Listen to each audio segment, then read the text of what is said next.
My name is Josie Reynolds, and I'm 31 years old. I always thought the worst thing my family could do was take me for granted. Turns out the worst thing they could do was let me know it outright. Because the text came out of nowhere. We need distance from you. Please stop contacting us completely. A second message followed. Uncle Rick is helping us pack tonight. Please don't make it weird.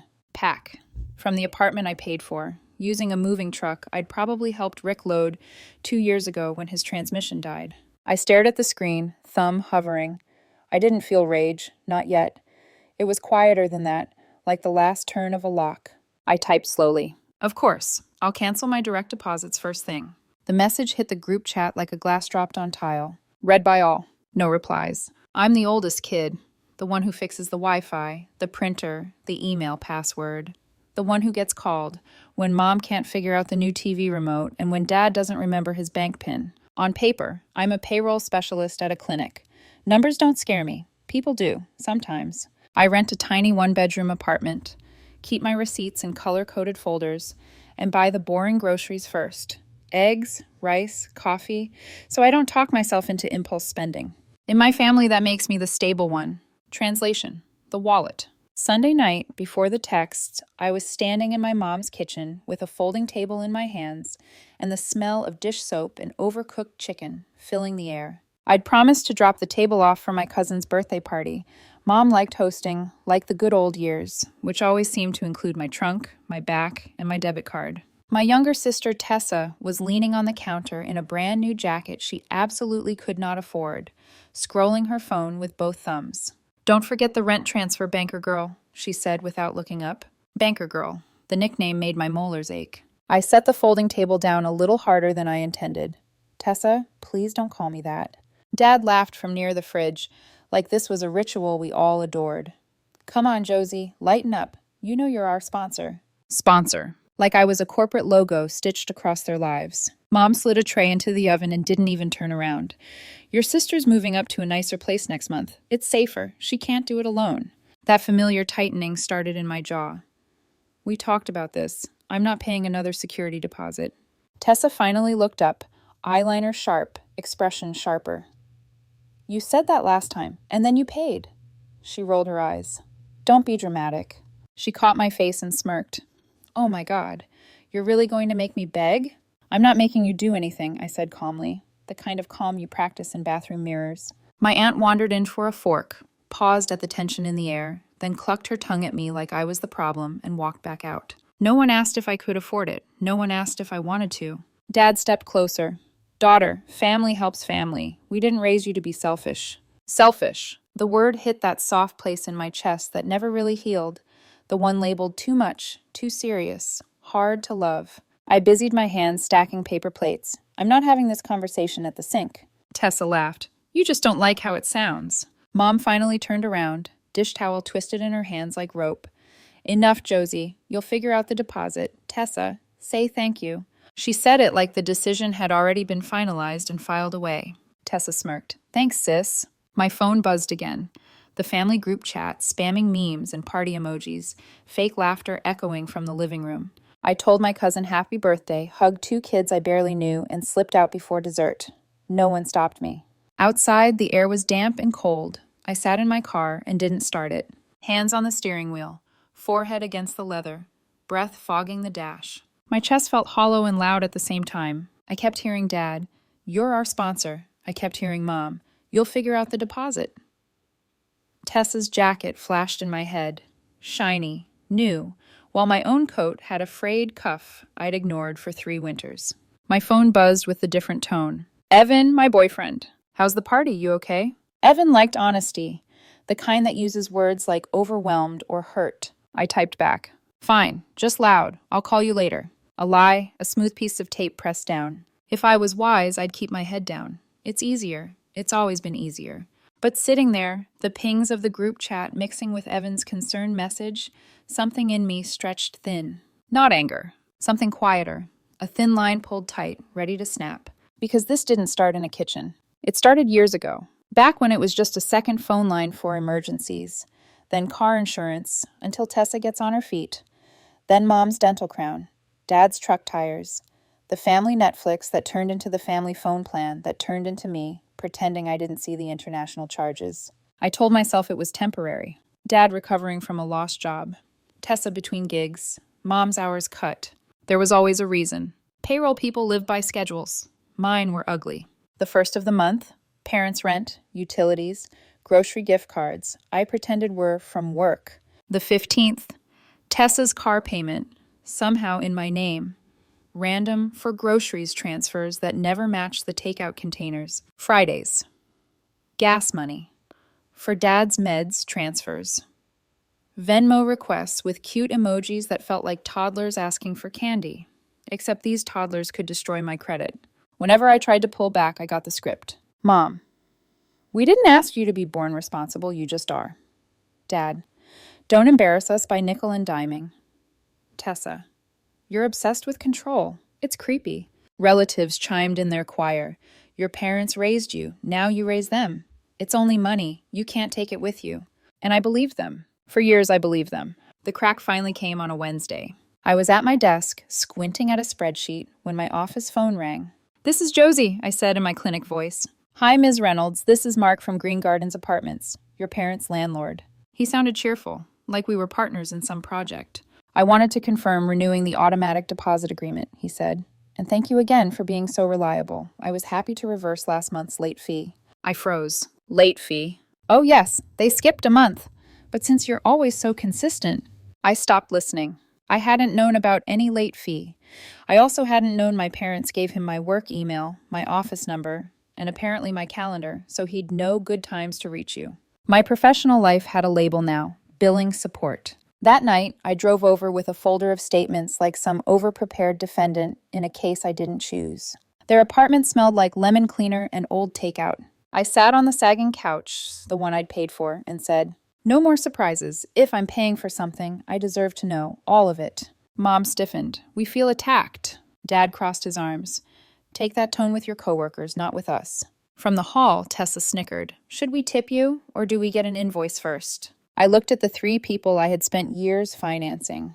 I'm tired, I said. Not loud, not dramatic, just tired. Mom folded the dish towel sharply. If it's so hard for you to be part of this family, she said, maybe you shouldn't be. The words sliced through me like cold air. I didn't argue, didn't cry. I just picked up my folder and left. The next afternoon at 4:10 p.m., the group chat message arrived. We need space from you. Please don't reach out anymore at all. I read it 3 times. The period after at all scratched something inside my throat. 3 minutes later, Uncle Rick is helping us pack tonight. Something in me went silent. I typed, of course, I'll cancel my direct deposits first thing, and hit send. The message had barely settled in the chat when the first bubble appeared.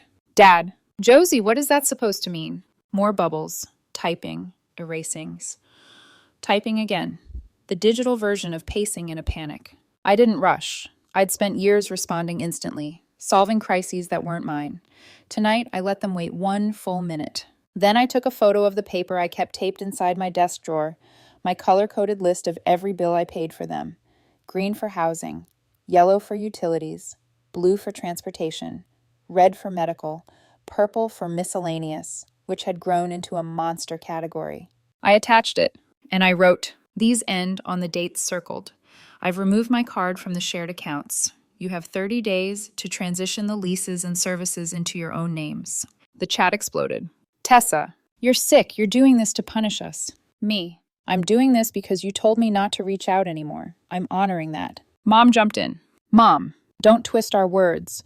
We said we needed space from your attitude, not from you. I read it twice, then typed. Your message said, don't reach out anymore at all.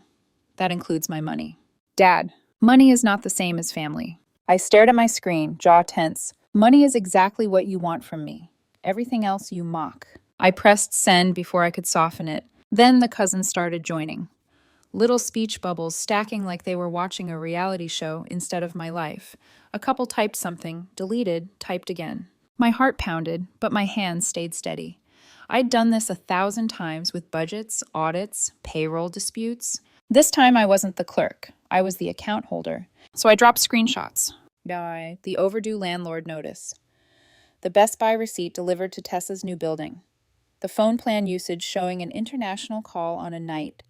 I was home eating soup. Mom, stop humiliating us. I replied, I'm done being an ATM with a face.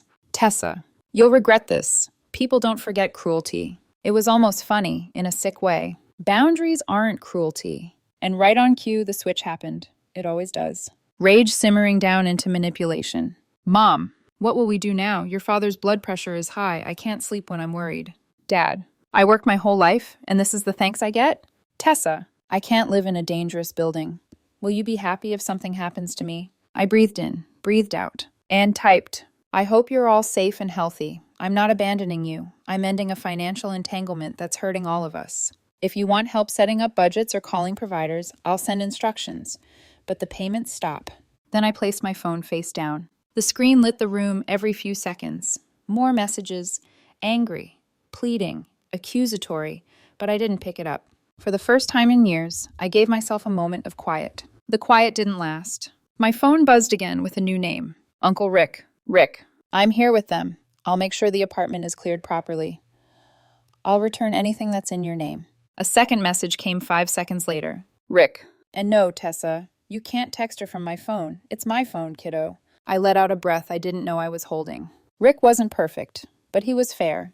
He ran a small moving service and knew how to separate things that mattered from things that were just noise. If he said he'd handle it, he would. Then came Mom's final attempt, the Hail Mary. Mom, if you do this, you're dead to me. The words made something drop in my stomach. Not shock, not guilt. Just an ending. A door that had already been closing. I typed back. I'm sorry you feel that way. The phrase people use when there's nothing left to say. I put my phone face down again. The office around me was dark, the cleaning crew pushing their cart down the hallway.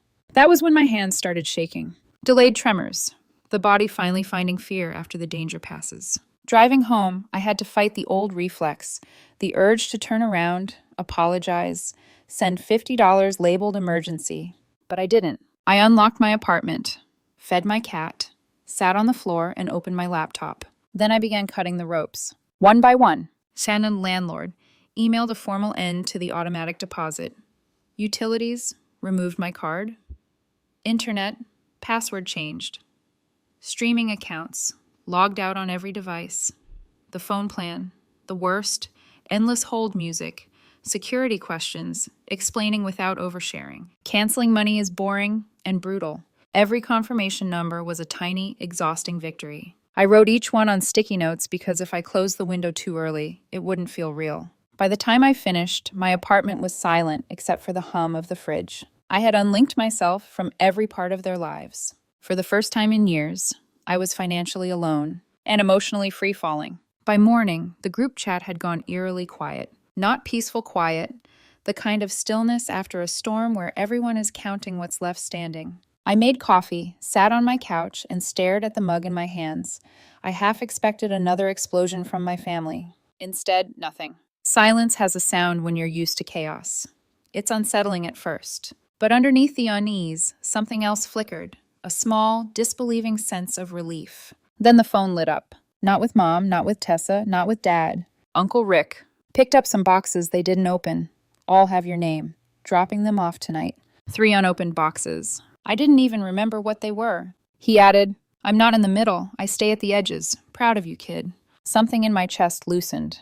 Not relief exactly, but room for relief. When Rick came by, he set the boxes down in my entryway. A blender still in the plastic. Towels neatly folded, tags intact, a router they never installed, still taped shut. Little symbols of every forgotten favor, every purchase they forgot I made, every part of my life they treated like a storage closet. Rick stood in the doorway. They'll be mad a long time, he said. Then they'll be hungry. Anger doesn't cook dinner. I swallowed. I don't want them hungry. He shook his head. Don't confuse feeding someone with enabling them. You know the difference. He left me standing in my doorway with a pile of unopened proof. The group chat came back to life that night. Not with apologies. With mess. Cousins asking if this was real. Aunt Grace. We never expected this from you, Josie. I typed nothing, because the truth burned quietly. Exactly, they expected the opposite forever. Tessa posted a photo of a half-empty room. This is what abandonment looks like. Mom followed. My daughter turned her back on us. The heart reactions came in like applause. Prayer hand emojis like donations. I didn't clap back. Not this time. Instead, I uploaded a PDF. And renters aid resources, budgeting templates, utility assistance links. And at the bottom, You're capable. You always have been. This is me believing that. It landed in the chat without noise. No typing bubbles, no rebuttals. Just stillness. By midnight, the storm shifted. The anger turned into logistics. Who has a spare car? Can we add mom to our phone plan? Who can help Tessa move her stuff? Watching it was like tracking weather radar, fury breaking into scattered showers of inconvenience. Day 2 brought threats. We'll never forgive you. Day 3 brought bargains. Just keep the phone plan. We'll handle the rest. Day 4 brought guilt. You made your mother cry. Every time I wrote the same message. I'm not discussing this over text. The payments are over. If you want to talk about non-financial things, I'm here. Copy, paste. Copy, paste. It felt mechanical at first. Then it felt strong. Then came a DM from Cousin June. I left the chat. It's ugly. You've carried them for years. I'm proud of you. Her words softened something inside me. I hadn't realized how tightly I'd been bracing for impact. Maybe not everyone saw me as the villain. The next week was messy and quiet. Messy equals the paperwork, the cancellations, the cleanup. Quiet equals the absence of their demands. And in that quiet, life began to shrink. Not in a bad way, in the right way. I signed up for the retirement match I'd always skipped. I took long walks without my phone glued to my hand. I spent evenings actually tasting my food instead of shoving dinner between frantic calls. I booked an appointment with Priya, a therapist. When I told her I didn't know what to do with free hours, she smiled gently. Breathe in them, she said. Your nervous system needs to learn peace isn't a threat. So I did. And through all of it, Evan stayed close. He didn't push, he didn't pry, he just stayed. One night, he brought takeout over and sat with me on my living room floor. No calls tonight? He asked softly. For once, I said. He touched my hand with cautious affection. You've been carrying their lives. You get to carry your own now. I swallowed hard. Evan didn't love me for what I provided. He loved me for me. The contrast was almost painful. A few days later, Mom texted, Sunday dinner at Carol's. Come and apologize. We'll move forward. It read like a summons, a performance, a script I was supposed to follow. For a second, a tiny second, I almost said yes. The old reflex tugged at me like a leash. Instead, I wrote, No, I love you, but I won't discuss money, and I'm not coming to be shamed. Mom replied instantly, You're choosing strangers over blood. My fingers hovered. Then I typed the truest thing I've ever said. I'm choosing peace. The line went quiet. Not a soft, emotional quiet. A dead quiet. A boundary recognized as a closed door. A month passed. And my life became smaller in the ways that mattered. Smaller demands, smaller crises, smaller explosions. But also clearer, fuller, mine. Maybe one day my family will understand. Maybe they won't. But if they ever come back, it'll have to be on new terms. Respect is the new price of admission.